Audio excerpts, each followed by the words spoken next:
निसर्ग का सानिध्य, नेचर का सानिध्य,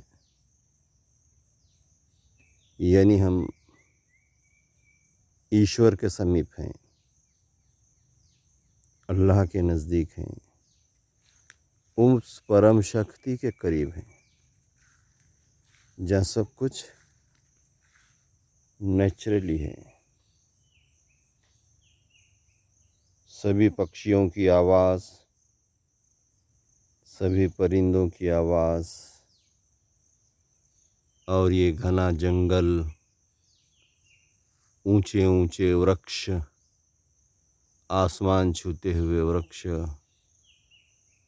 और ज़मीन पे फैली हुई हरियाली, ये सुंदर सा वातावरण,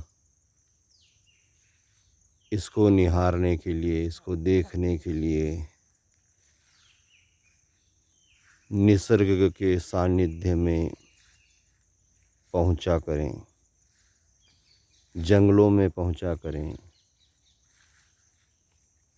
दुनिया की चकाचौंध को छोड़कर दौड़ती हुई, भागती हुई, कंपटीशन वाली दुनिया, जो बाज़ार है, जहाँ जो चमकता है वो बिकता है, झूठ के लेबल लगे हैं और ये झूठ बाज़ार में बेचा जाता है, बिकता है, ख़रीदा जाता है और फिर व्यक्ति झूठ के बल पर अपना आशियाना बना लेता है और एक दिन धड़ाम से वो आशियाना टूट जाता है और फिर वो फ्रस्ट्रेशन में पहुंच जाता है। इसलिए हम अपना जीवन सच्चाई की बेस पर बनाएं, ईमानदारी की बेस पर बनाएं। हमारी प्रगति, हमारी उन्नति ईमानदारी पर आधारित हो, सच्चाई पर आधारित हो, मानवीय मूल्यों पर आधारित हो। जैसे नेचर है, प्रकृति है, वो अपने आप को ढालती है, अपने आप को बदलती है, समय के साथ चलती है। कई तरीके के तूफ़ान होते हैं, कई तरीके की हवाएं होती है, बरसात होती है, धूप होती है।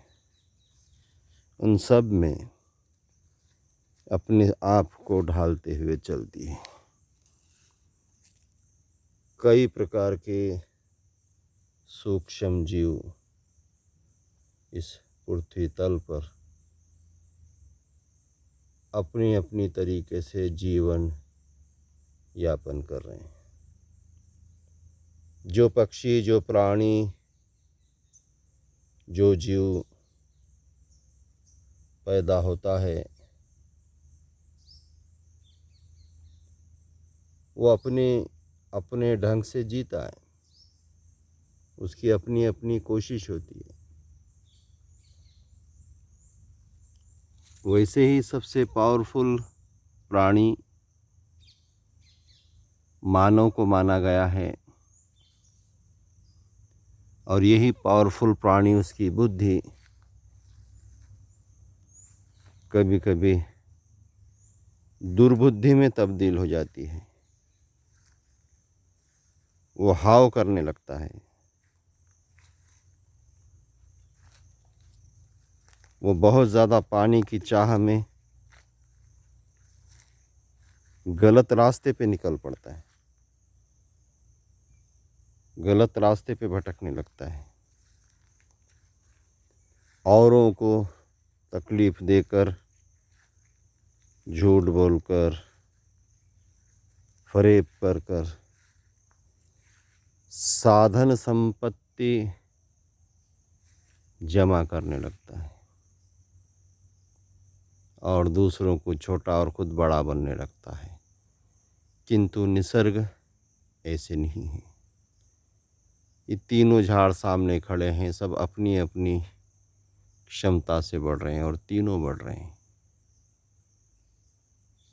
ये कोई किसी को बौना करने की कोशिश नहीं कर रहा है, अपने आप बढ़ रहा है।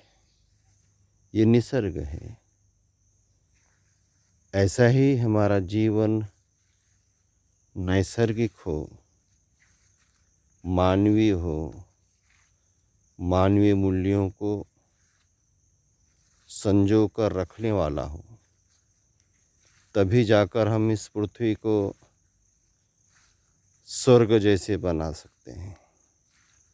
क्यों? तो स्वर्ग किसी ने देखा नहीं, जन्नत किसी ने देखी नहीं, किंतु इस पृथ्वी को हम स्वर्ग और जन्नत हम अपनी क्षमता से, हम अपनी ईमानदारी से, हम अपनी मानवीय दृष्टिकोण से बना सकते हैं।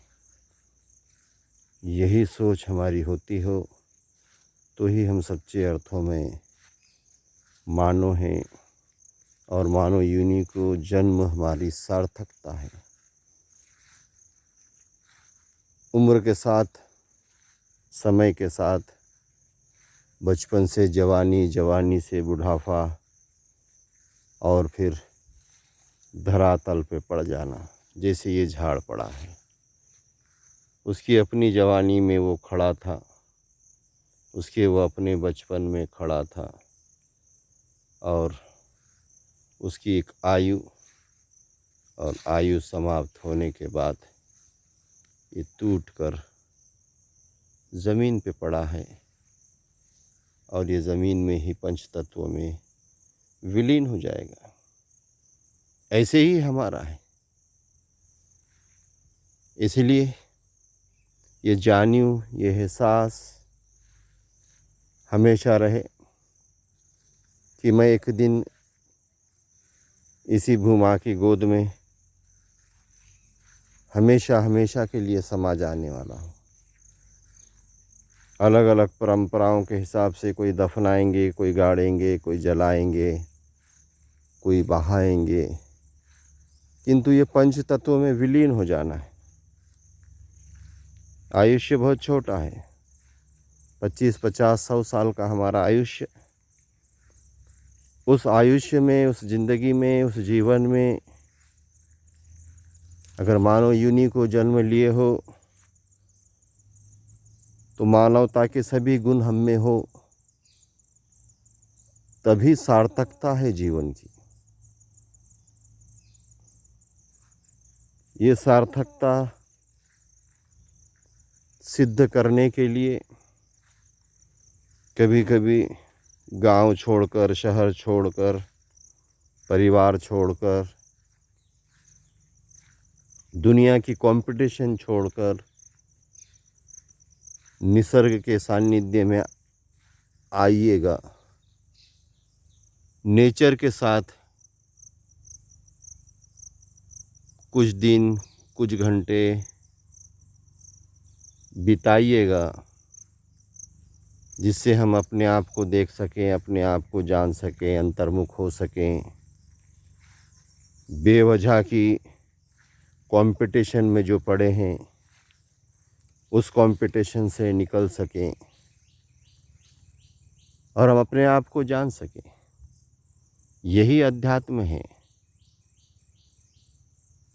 यही एक रास्ता है हमारी रूहानी ताकत को बढ़ाने का।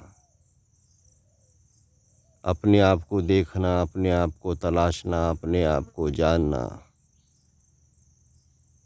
और अपने आप को मानवीय मूल्यों से भर देना, यही जीवन की सार्थकता है। इसलिए अपने जीवन का कुछ समय ज़रूर बीच बीच में अकेले निकल जाइए, सभी से दूर, बाज़ार से दूर, मार्केट से दूर, परिवार से दूर, अपनों से, परायों से दूर, और निसर्ग के साथ एक रूप हो जाएं, तारतम्य बिठा लें, और हम मानवीय मूल्यों को बढ़ाने में अगर कामयाब हो जाते हैं तो इस पृथ्वी तल को ही स्वर्ग जैसा बना सकते हैं, जन्नत जैसी बना सकते हैं, और ये हम ही कर सकते हैं। इसीलिए प्रयास जारी रखिएगा, अच्छाई का, सच्चाई का, इंसानियत का, मानवता का प्रयास जारी रखिएगा, प्रयास जारी रखिएगा। जय हिंद, जय भारत।